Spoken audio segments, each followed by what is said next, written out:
Auwe. Was ist denn, Tigerle? Hast du dir den Nerv eingezwickt? Na, viel schlimmer. Da war jetzt gerade ein Plastik um das Papier rum. Die eingeschweißte Werbung. Ist doch nicht so schlimm. Das machen doch alle. Ja. Außerdem, jetzt ist schon drin. Ja, aber wenn das dieser Drachen vom Wertstoffhof sieht.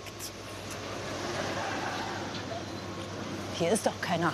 Komm, schmeiß mal zur Sicherheit noch was drauf. Dann merkt's keiner.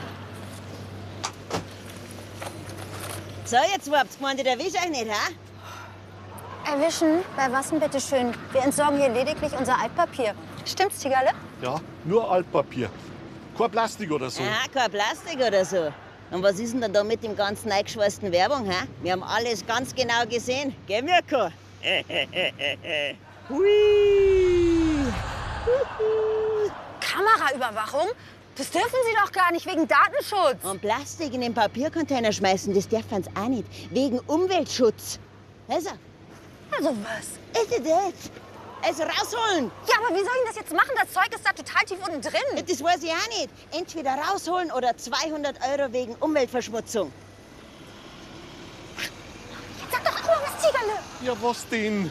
Ach, wir haben doch überhaupt keine Chance gegen die. Jetzt Kim hupf rein. Aber die Jacke ist neu. Ach, geh, die hat mir ja noch nie gefallen, jetzt Kim. Mein Gott, Mirko, das mit der Videoüberwachung, das war der beste Verbesserungsvorschlag, den wir je gehabt haben. Und als Belohnung kriegst du jetzt 50 €. Oder ein Abendessen mit deiner Lieblingschefin. Ja? 50 €. Abendessen. 50 €. Danke. Kein Abendessen. Mein Gott, Mirko.